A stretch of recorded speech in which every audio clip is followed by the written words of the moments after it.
Good afternoon, boys and or girls. I am Greg Romero Wilson, and this is Fantasy Football Harsh Reality. I'm actually broadcasting live. This is the 2020 season Week 1 preview show.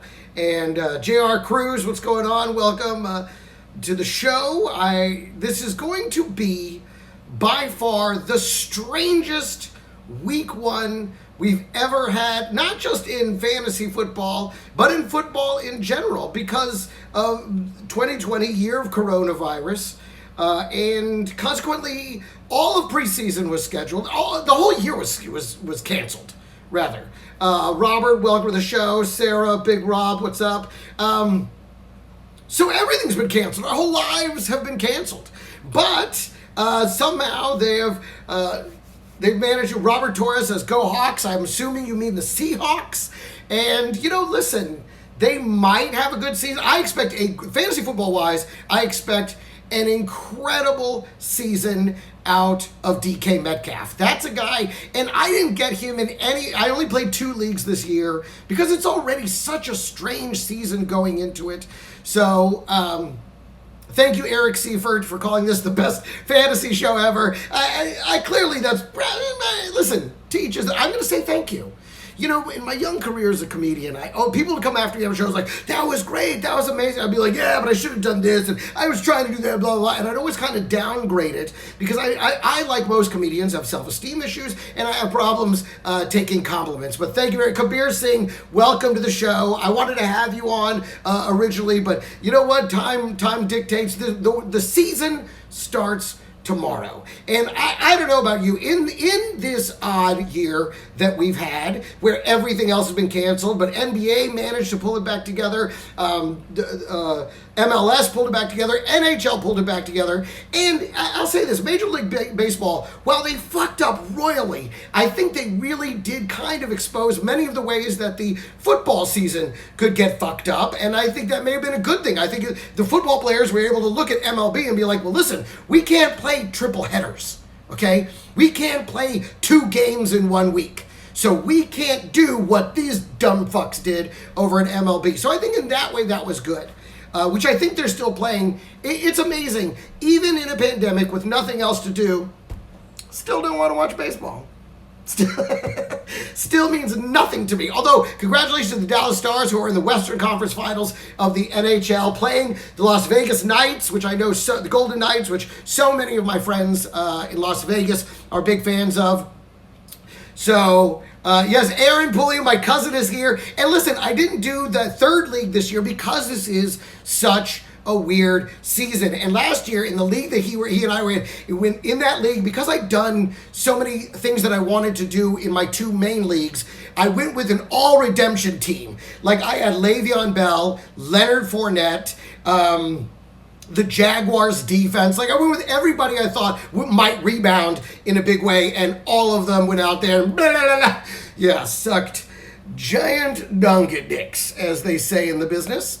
Here we go. We have our first matchup question. So, Aaron, you did win it with a great team you went in on. You were one of the people that benefited from Lamar Jackson, which we will talk about him going into this season. Amari Cooper or Devonta Parker?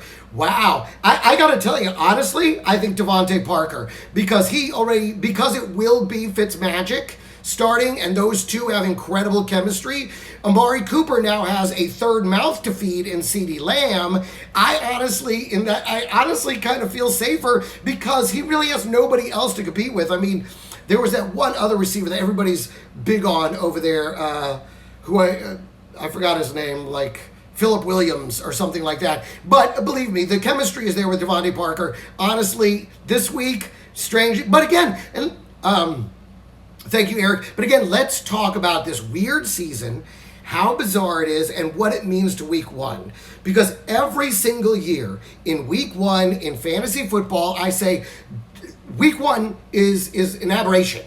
It has no relation to the rest of the season. Whatever happens in Week 1 is just not generally how the rest of the season is going to play out. And to that point, if you remember, in last season, Marquis Brown had 3 touchdowns in game one, and then I think he scored 2 more touchdowns the remainder of the season. He wound up not being what it looked like. Everybody rushed, they bid high bids to get Marquis Brown. Now, I think this year though, his foot's healed, and I think he's gonna have that big year 2 breakout season.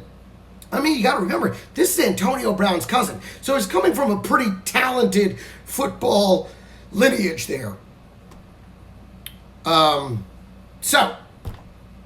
this season, so I always say week 1, I remember a couple of years ago that it had to be 5-6 seasons ago. Week 1, I had Peyton Manning and Anquan Bolden. And Peyton Manning threw for like 4 touchdowns week 1. And Anquan Bolden caught like 3 touchdowns in week 1. And it was such a dominant performance week 1 that literally other guys in the league were congratulating me on winning the season. Right out of the gate, like, dude, you got it. No one's going to be able to compete with you. And then both those guys went on to suck donkey dicks for the rest of the season. So that one blew up. So that's my thing about week 1. Whatever happens, don't freak out. It is rarely indicative of the rest of the season, especially this season. Because this season, week 1 is essentially it's preseason. It's the preseason in week 1. It is trying to figure out who actually works. I mean, look at what's going on in Washington with their running back situation. They're like, well, we got, these guys, they're all going to rotate now. Now, at Jacksonville, oh my God. Are you like me? Are you one of those people that went out and wasted a waiver wire pick and actually fob money? I wasted fob money on Raquel Armstead, who now he's on the COVID-19 list for the second time, which that's got to be scary in and of itself, that he was on it, came off it, then went back on it.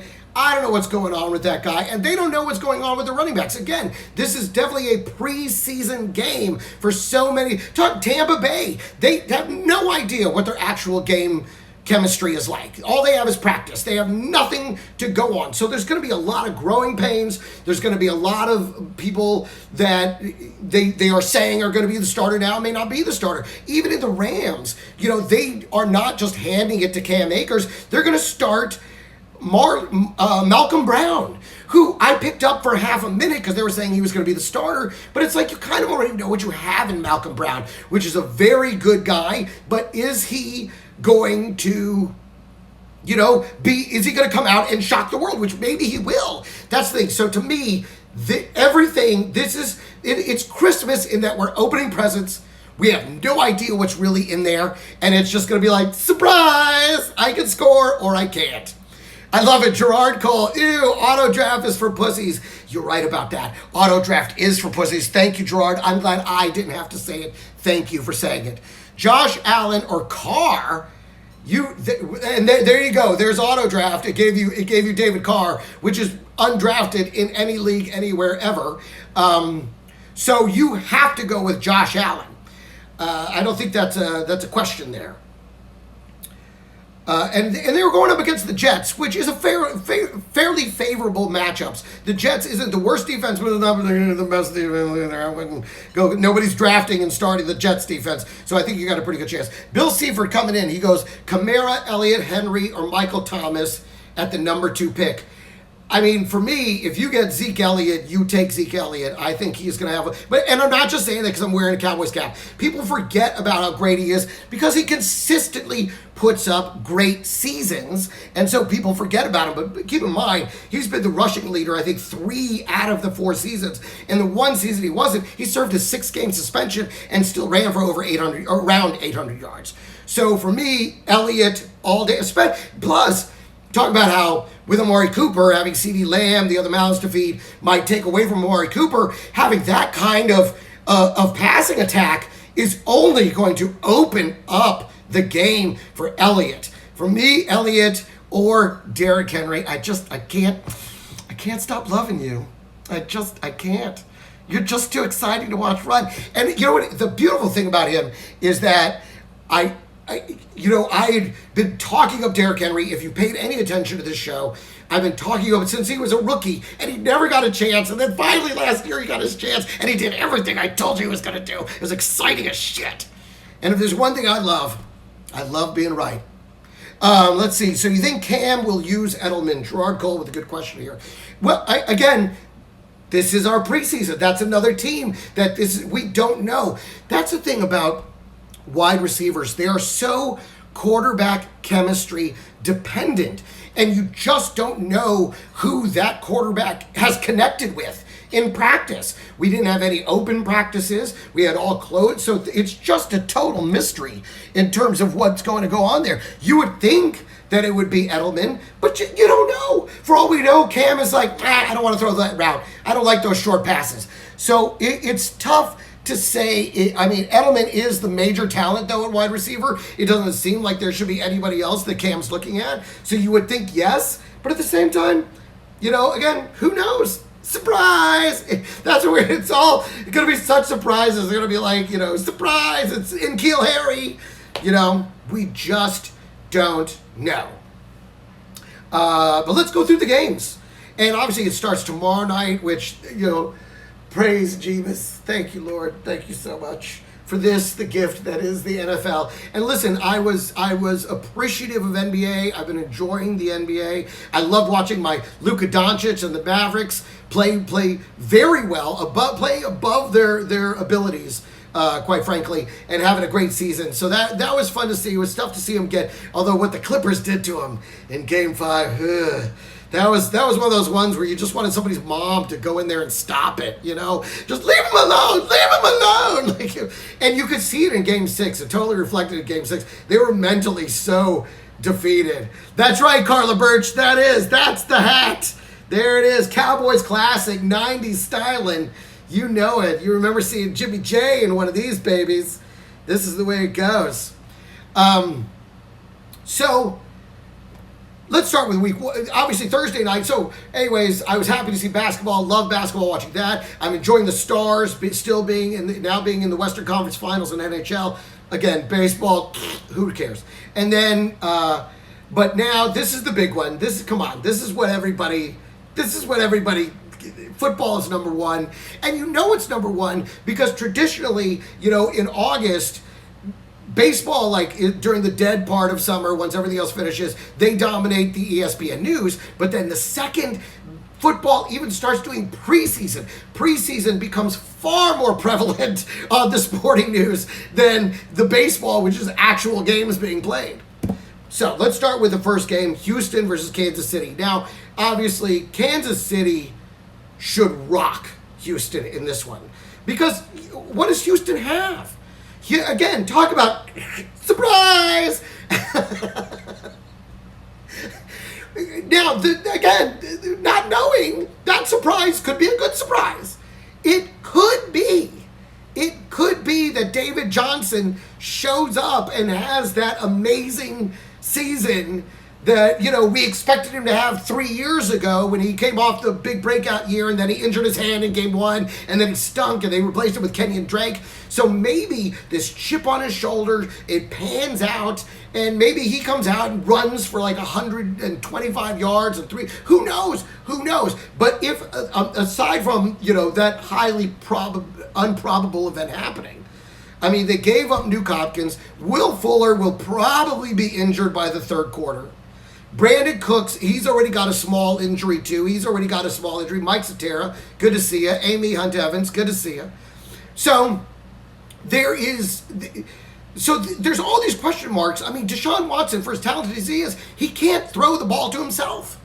Now, on the Kansas City, we have incredible continuity, including an upgrade at running back in this Clyde Edwards-Helaire. But again, haven't seen him. He may get, in college he was a stud, but everyone will tell you the pro game, totally different game. These guys are bigger, these guys are faster, and they hit a lot harder.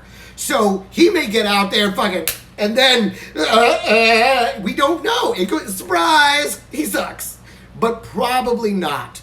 And given the fact that they have to respect the passing game so much, he probably comes out, has a great game. Houston, I just don't think, we don't know what they have.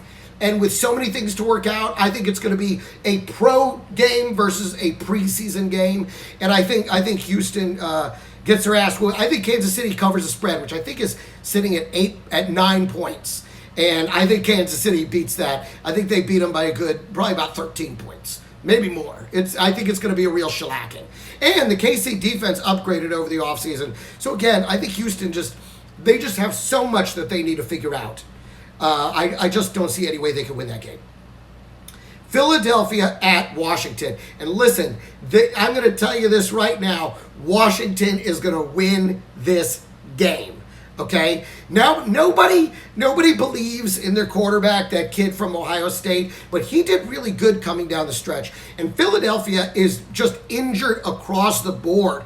I mean, if you want to see their top-line players, you're going to have to go visit them at the hospital because everybody's banged up, including Carson Wentz, although I'm sure he's going to play. But, I mean, how great is he going to... He is banged... They're all banged up. Even they're brand new. Everyone was all big. Jalen Reagor, he's going to be the new guy.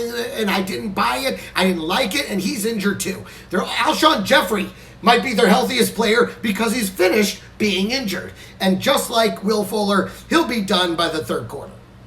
So so Philadelphia just is in such a bad position. It isn't even that I think that normally they would win this game, but in this situation, I honestly think Washington has a very good chance to win this game. Any way you slice it, it's going to be garbage. Miles Sanders, a lot of people, I don't like drafting guys that are already injured. And Amari Cooper, for me, was the guy that I picked up because he fell to me, probably because he's injured and everybody was fucking worried about taking him. But ultimately, and now they don't know if Miles Sanders is quote-unquote week to week. This is very bad. And so if you have him, you got to go pick up Boston Scott, who also is banged up, but at least he's day to day. So you got to hear, that's right, Josh. Go Cowboys. Remember this one? Remember this one from the 90s? Classic, baby. All right. Anyway, either way, if you miss one game this weekend, you can skip the Philly-Washington game. Miami at New England. Again, I hate to say it. But Miami's got a shot at winning this game. Normally, you would write this off immediately. But Miami actually has more continuity and better running backs. And they beat New England in the last game of last season. So you know that they, in their minds, kind of think they could come out and win this game. And as we all know, Ryan Fitzpatrick, only good for the first 3 games of the season. But for those first three games, woo, he good. That Fitz magic. Woo, so honestly, if you're a betting person, take Miami with the points. On the New England side, I am playing the defense. And here's why. Because it's still Miami. And it's still Bill Belichick.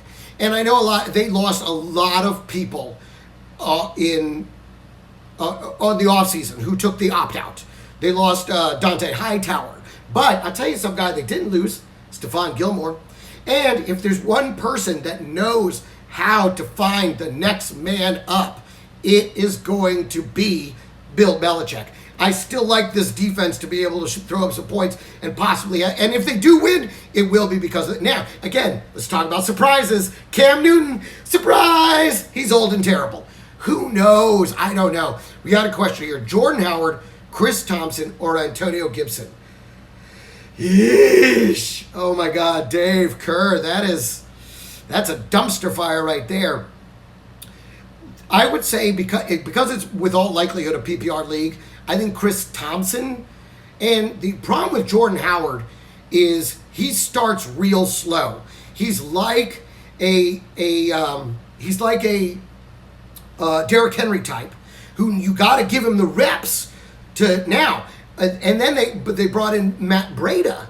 And Matt Breda, he's a slashing lightning bolt of a back. I like Matt Breda. He's dealt with a lot of injuries, but apparently he's better now. He's healthy. And that being the case, I honestly think that Matt Breda is going to hurt Jordan Howard's success rate in at least this first game. And whereas Chris Thompson, I think, is going to get a lot more opportunities down in Jacksonville out of anybody else, especially because of the quarterback connection out of Washington. What's his face that likes him? The other brother, the one that stinks. Anyways, so I would go, personally, I would say Chris Thompson is probably the guy because he is going to get PPR points. Jordan Howard isn't. Antonio Gibson, we don't even know how much he's going to play.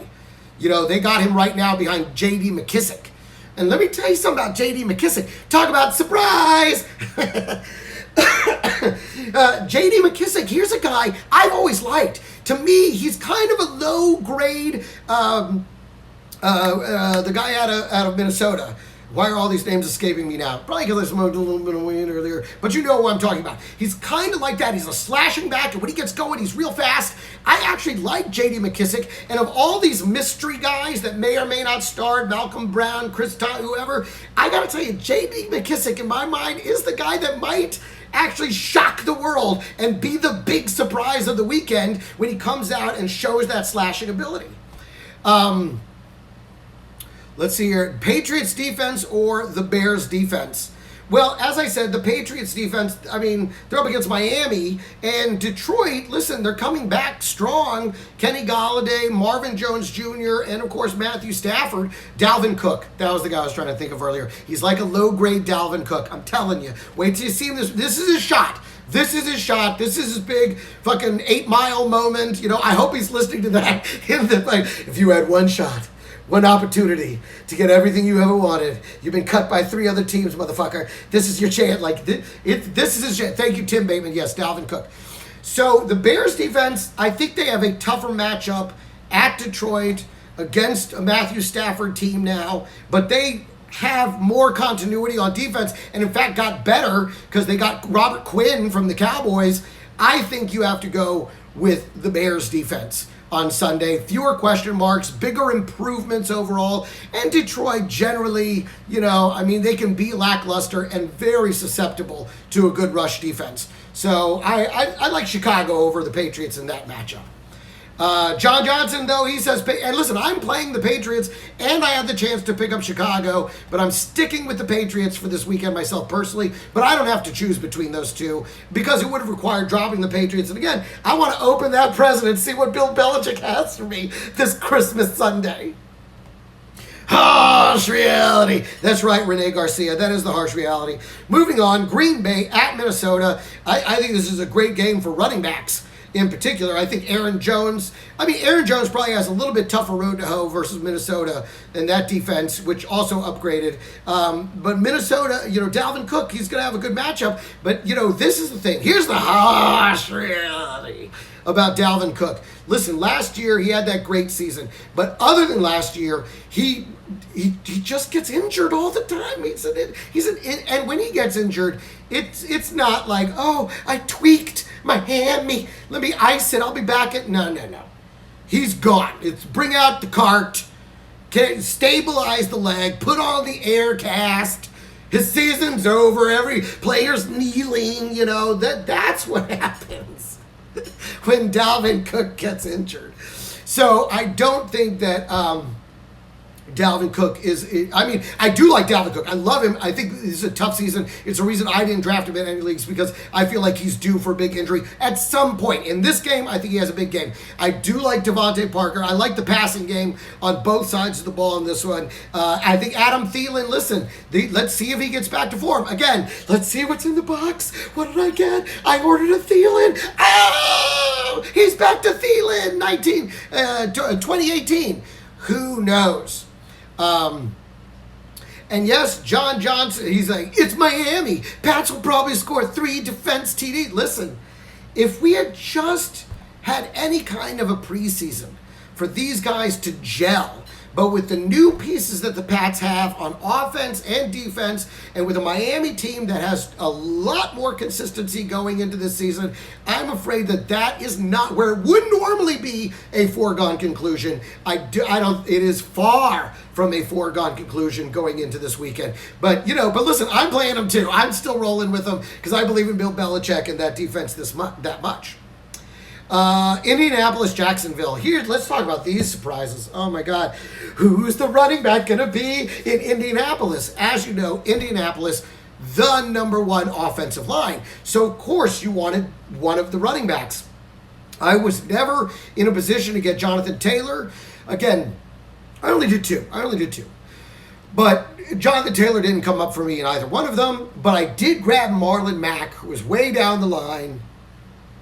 And John Johnson says that he's due to kill it. No, I mean, he's going to kill it, but he's due for an injury.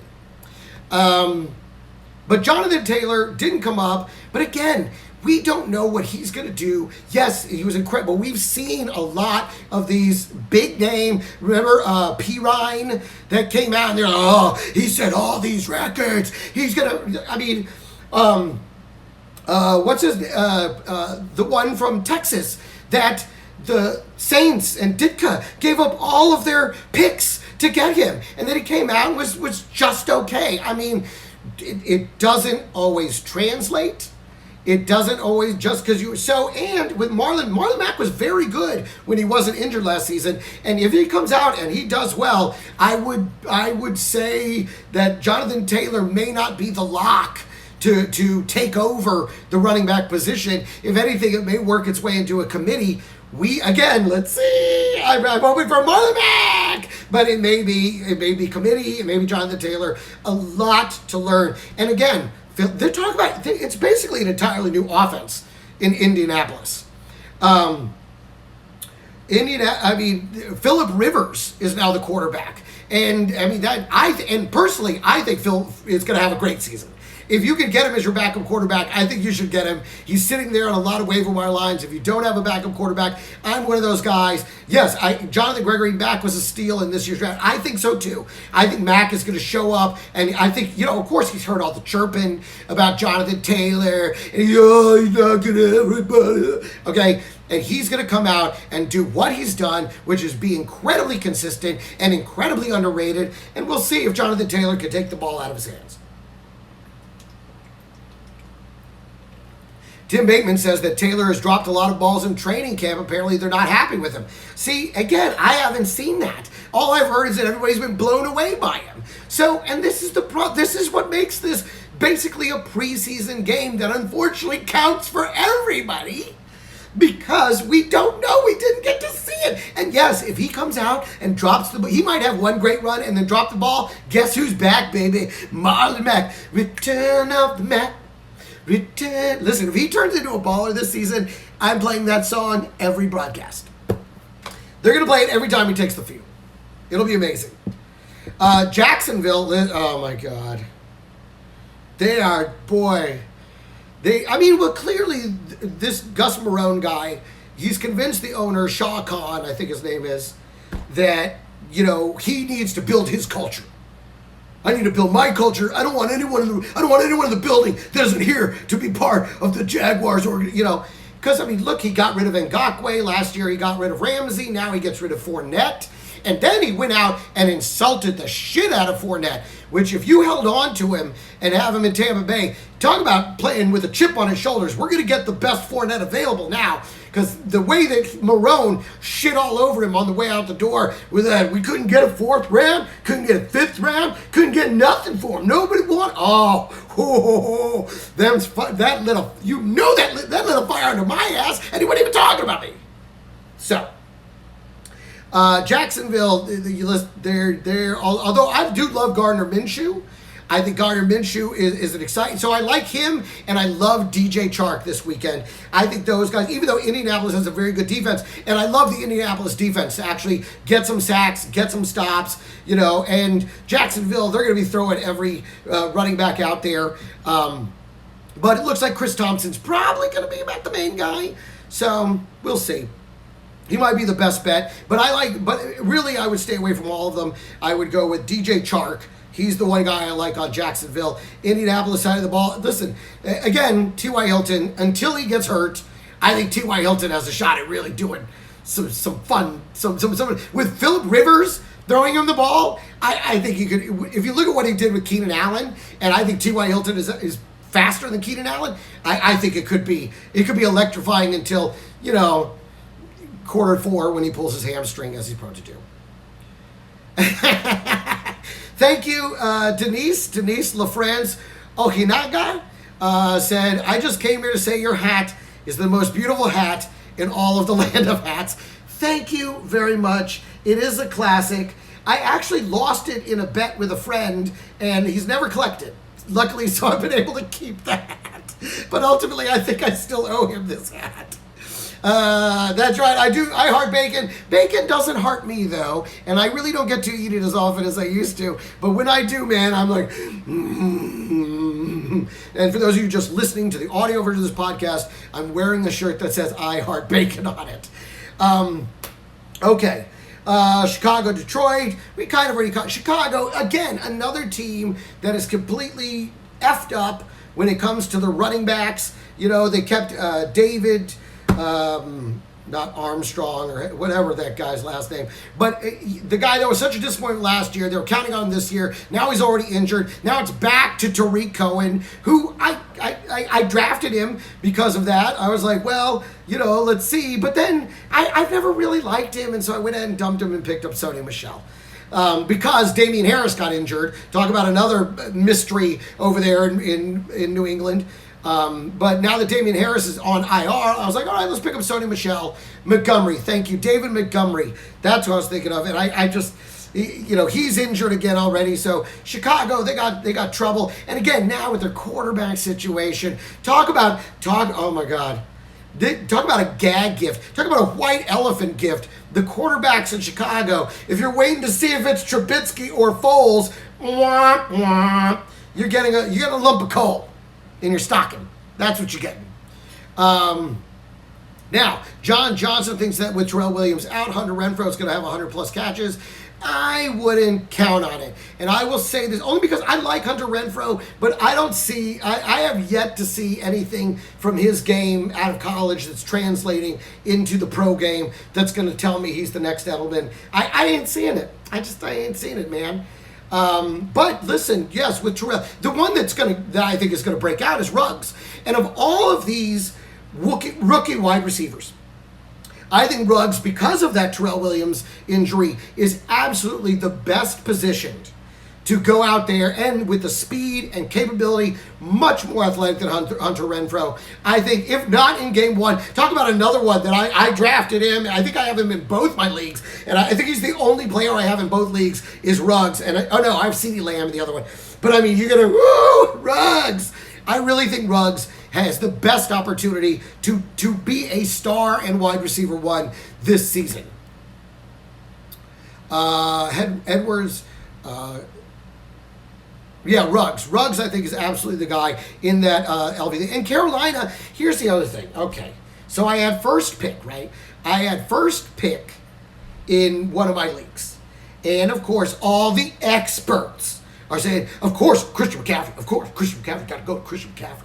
Now, my heart said Saquon Barkley.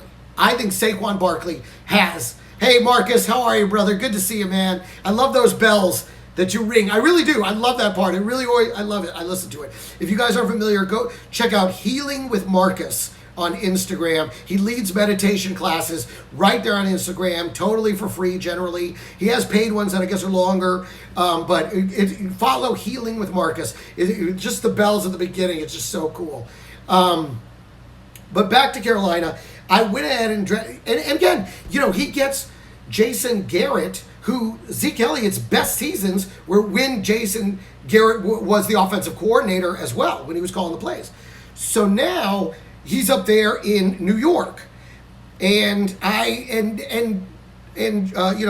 Charlotte, Carolina, they have all new coaching staff, a college coach. It's just a lot and a new quarterback in Teddy Bridgewater, which is an upgrade in quarterback. So to me, there was a lot more question marks around Christian McCaffrey than there were around Saquon Barkley. But at the end of the day, I was like, I don't want to be the guy that talked himself out of the obvious. So I wound up going with Christian McCaffrey. So I'm hoping for him to have, and I think Las Vegas is a good opening, matchup. I think they're a soft enough defense for them to kind of get their feet. But again, let's see what's in here. Surprise! They suck. Who knows? Las Vegas, I mean, Josh Jacobs is the only real lock there on the offensive side of the ball or on the defensive side of the ball. He's the only person that you are going to play with authority. Buffalo versus the Jets. This is another defensive matchup I like for Buffalo. This Buffalo defense is just, I mean, you better watch out.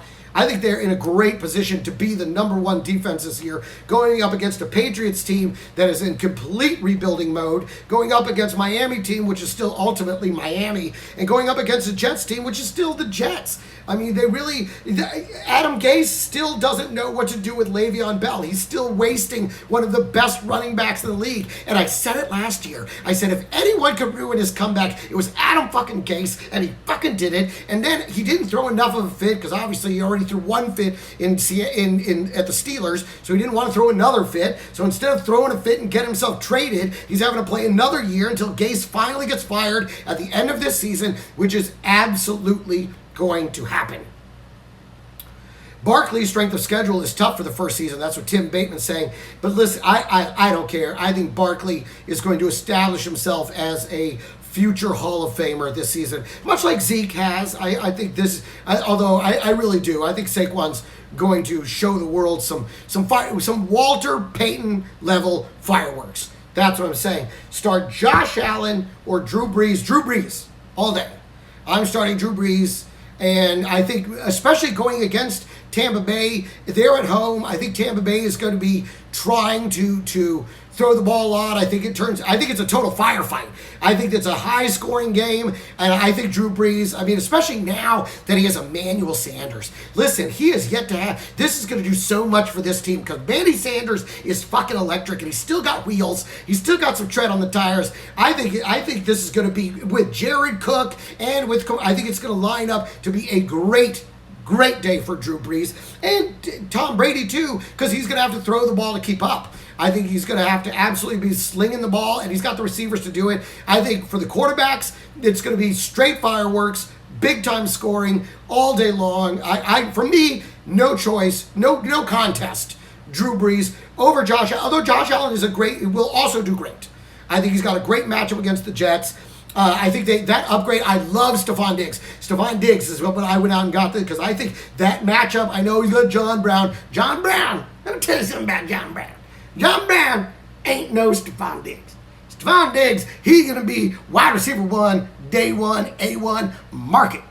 I'm telling you, I am excited about Stephon Diggs in this offense, but when it comes to accuracy, I think Drew Brees still wins that contest hands down. Tim Bateman thinks Adam Gase is getting fired. If they go 0-5, he gets fired. Well, yeah, that would make sense. And that's all I'm waiting for. I'm just waiting for them to fire him and get a coach in there that knows how to use a guy who is ostensibly the best running back in the NFL for 2 seasons. So it's kind of dumb what's going on right now. All right. Cleveland and Baltimore. A lot of people are saying play the Baltimore defense. And the Baltimore defense is going to have a great season. But listen. Talk about, let's see what's in here. What's in here? Surprise! Cleveland's amazing. Cleveland, they held together great pieces. Kareem Hunt is a huge, we saw what they can do with those, with having that thunder, lightning, that 2-back thing rotation of 2. I mean, talk about a true A1, A2 situation. I mean, this Nick Chubb, which as someone who drafted Nick Chubb, I'm not too ecstatic about, but the reality is, Kareem Hunt is going to get more shares because he looked so fucking amazing at the end of last season. And I'll tell you what, for some people, the pandemic was the best thing that could happen to them. And I think the Cleveland Browns are those people. I think they are those teams because they simply couldn't. They were too out there the year before. They were crushing beer cans. Everybody was celebrating them before they'd won shit. This year they had nothing to do but focus on the fact that they fucked up last season by believing their own hype. And I think this year we see the team they could have been last year. I think Baker Mayfield takes a huge step up. I think Jarvis Landry has another spectacular season, and I think we get the OBJ that we expected to get last year. Now, having had OBJ last year, I didn't want to touch that motherfucker again, but I really do believe he's going to have that season. This team, and again, this is still a very good defense, and to me, the greatest surprise we may see, and if it happens, believe me, you heard it here first, okay? Because the the Titans exposed how you shut down Lamar Jackson. Now, they have admitted that they were looking past the Titans, so they didn't take them as seriously as they needed to. And so maybe that played into it. But having seen the way that the Titans defended Lamar Jackson, Cleveland has the personnel to do it. Myles Garrett, they have a talented defense. So it will be, this is, again, what do we have? Who knows? What do we have in here? I don't know. But don't be surprised if Lamar Jackson goes out there and doesn't have the day that everyone's expecting him to have, because this Cleveland defense is better than people think, and the offense is better than people think, and not that he doesn't still do some amazing things. You're not going to be able to box him in, but don't be surprised if they do a much better job than people think he's going to do. Who knows? It's all, we don't know. Eric Bieniemy, Jets coach 2021. Possibly, he's that guy that's on the top of a lot of lists. Tim Bateman, I added him. He's a comedian out of Phoenix. Added him to my comedians league this year. The guy knows his shit. He's the top projected team going into week 1. But we'll see how that all works out. Because again, it's as much of a mystery to them as it is to us. I mean, they're playing with numbers and looking at everything, but there's no indication about chemistry till they get on the field. All right, let's keep going. Let's move faster. Seattle at Atlanta. This should be a pretty high-scoring game. Obviously, everyone's looking for Calvin Ridley to have that big step up. Julio Jones should injure his foot right around the second quarter. No, he usually has a good 6-7 games in him before he goes down. And again, okay, let's open a present. What's in here? It says Todd Gurley. Let's see. Oh, he still sucks. Actually, I never thought he sucked last year. I don't know why they didn't let him run more than they did. And he might, again, he's one of those guys like David Johnson. Can he do it? Is he back to form? I don't know. Nobody knows. We don't know. So it'll be interesting to see what happens. That is, to me, the most interesting storyline to follow. And on the Seattle side of the ball, again, DK Metcalf, I think he's going to show the world he is a superstar this season. I love DK Metcalf.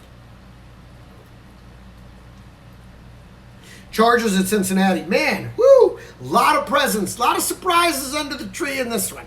I mean, you have Tyrod Taylor, Eckler, which in some games look great, and in other games look like crap. Cincinnati, Joe Burrow. I mean, a rookie with no preseason against a very good Chargers defense. I don't know. It doesn't look good for Cincinnati. I like the Chargers defense. A lot of people are putting stock in Joe Mixon. Maybe this is, I don't trust Joe Mixon, but anytime I don't trust someone, they'd love to shove it in my face and have a great season. So we'll see, but I don't know. I think they're over-projecting him a lot, especially against a very good, healthy Chargers defense. And then, obviously, A.J. Green is back for however long that is. Who knows? A.J. Green. Again, he should be injured by the third quarter. He's another one. I don't expect him to finish the game. We'll see. On the Charge side of the ball, I mean, they still have Keenan Allen, but who knows? Again, what's the chemistry like with Tyrod Taylor? Oh, none. We don't know. There's all mysteries out there. Moving on, Arizona, although I do expect the Chargers to win that game, I don't expect it to be an incredibly high-scoring game. And at the end of the day, I think Eckler probably does have a pretty good day. I think you definitely play Eckler in that one. Definitely play Eckler. That's my little Rain Man, for those of you old enough to remember it. Arizona, San Francisco. Jamie, what's going on?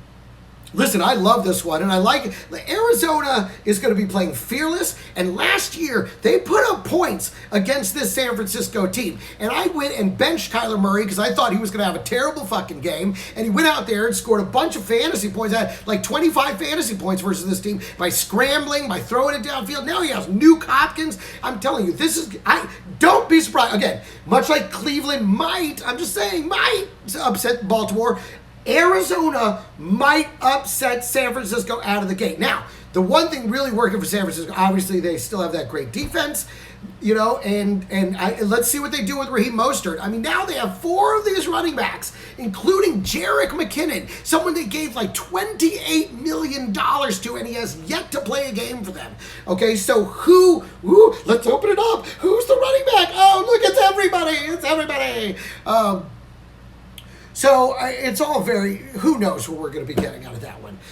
Tampa Bay, New Orleans. But, I mean, ultimately, San Francisco should win the game. But don't be surprised if Arizona, because of Nuke Hopkins. And, again, Kenyon Drake, he is fearless, baby. I love me some Kenyon Drake, but he's a little, banged up already. So we'll see. But don't be surprised if Kyler Murray comes out and shocks the world on that one. But it should be San Francisco. Tampa Bay, New Orleans. Again, I think this is a points bonanza. You want to get every slice of this that you can. I think they're going to be slicing and dicing. I'm not crazy about Jared Cook. I'm not putting him in because I'm going to go with Gronk in this one. I think he's going to get some. But I think everybody's going to score, and I think that game's going to be just, it's going to be fantastic. Mike Evans has a hamstring injury. That's bad news. But as a Chris Godwin owner, I'm not that upset about it. And I guess let's not call them owners anymore. Let's call them managers. Because, obviously owner has a little bit of a weird connotation to it. Go Bucks. Listen, I hope they get Fournette out on that field and let him just go out there and first of all, ruin all those Rojo people. I never would have drafted Rojo to begin with. But then, I just love what this guy is probably going to do over there with the chip on his shoulder. I haven't checked the schedule. I hope they play against Jacksonville. Let's go Dallas at LA. Listen, Dallas is poised, baby. And not just on offense. I've been calling this defense the Expendables because they just they picked up all these old guys and I think they've still got a few hits left in them. And I love it, especially Alshon Jeffrey. I can't wait to see this. Would you trade Amari Cooper for OBJ? I love it. Jonathan Gregory already trading. You're the best part of fantasy football. You're just the wheeler dealer. How are you not Persian? But yes, I would trade OBJ for Amari Cooper right now. Dallas, I think, wins this game pretty handily because of the question marks. Jared Goff didn't look good last season. Although the LA defense is still a very, very good defense, I think the Dallas defense is going to be shockingly good. And with that much firepower on offense, I think that you definitely go with Dallas in that one. I love Zeke. And I can't wait let's see what's in the CD Lamb box. Oh, I don't know. And then, hold on a second. I need to put a charging cord into one of my devices. There we go. Okay. So, but let's start rounding the corner on this. Finally, on Monday night, 2 great games. Pittsburgh at the Giants. And again, don't be surprised. This is, okay. I know everyone thinks that's going to be, Pittsburgh and the Giants, don't be surprised if it's a very high-scoring affair, okay? Don't be surprised if it's like the Tampa Bay New Orleans. I love the rebound factor over here. I think Juju Smith rebounds a big way. I think Ben Roethlisberger rebounds. I think James Conner rebounds. I love the opportunity there in Pittsburgh. And if they do it week 1. The Giants, they got a great offensive coordinator. Jason Garrett, great offensive coordinator. Horrible fucking head coach. He just doesn't have the respect of the players, the command that you need to be a true general. But man, as a field marshal, he's great. I think that they're going to do great. And so I think that this is going to be a much more higher scoring. I mean, Pittsburgh defense should have a decent day, but I think it's going to be a higher scoring game. I think Saquon has a great day.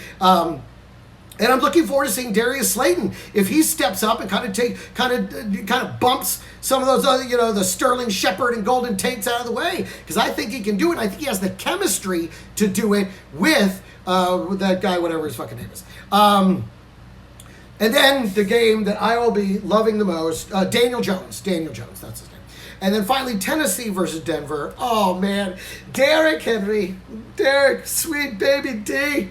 Hey, did you see that promo where they're singing that song and he's like, it's all coming back to, and Derrick Henry was showing a lot of personality. He doesn't do a lot of interviews. He doesn't do, and he was getting all emotional. I fucking love you, Derrick Henry. You're number 1. I'm telling you, this is the game I'm looking forward to. I think that Derrick Henry comes back out. I think he just goes and does what he was, Hulk smash. I look forward to that. Denver, look, there's some exciting things to look forward there. Drew Lock, second season, he looked really good. And, of course, the guy that I think a lot of people see as the real valuable piece for fantasy football, which is Noah Fant. I think Noah Fant is going to come out, and I think he's going to have a great game, and I think he's going to have a great season. And then Jerry Jeudy's lined up. Cortland Sutton is I think they got good now. And, of course, now they have Melvin Gordon. And that, talk about another one. If you drafted either one of these guys, Phil Lindsay, Melvin Gordon, I think you're gonna see a lot of what we're gonna see with Nick Chubb and the other guy.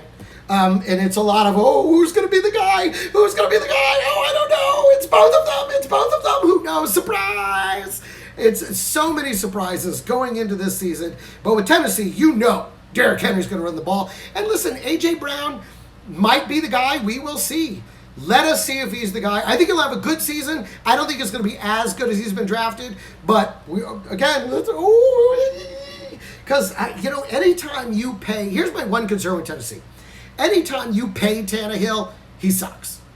So we'll see if he can maintain some production. Oh yeah, Jonathan Gregory got Derrick Henry this year and Fournette. Listen, I think Fournette is going to play with a chip on his shoulder, just like Tom Brady, and I expect huge things out of both of them. I have Tom Brady starting in one game and Drew Brees starting the other, primarily because I missed out on all the good young quarterbacks early, and so I grabbed those guys because I believe they're going to be hella productive. Boy, I just brought back, what was that, 2003? Hella? Anyways, guys, this is it. Any final questions? Any final comments? Who's your team? Who do you love? Thank you, guys. Tighten up. That's right, Marcus. Tighten up. I want to see Derrick Henry just run right through these boys, dominate the ball, dominate the clock. So, I hope Phillip Lindsay comes out. Melvin Gordon, I kind of lost faith in him. Anyways, that's the show. Be sure to follow me on Twitter, on Instagram, FFHR Podcast, at FFHR Podcast. You guys are the best. We'll see you guys after this week, and we'll talk about this some more. We'll review everything. We'll go over all the surprises, all the gifts that we opened. You guys take care. I'll talk to you guys soon.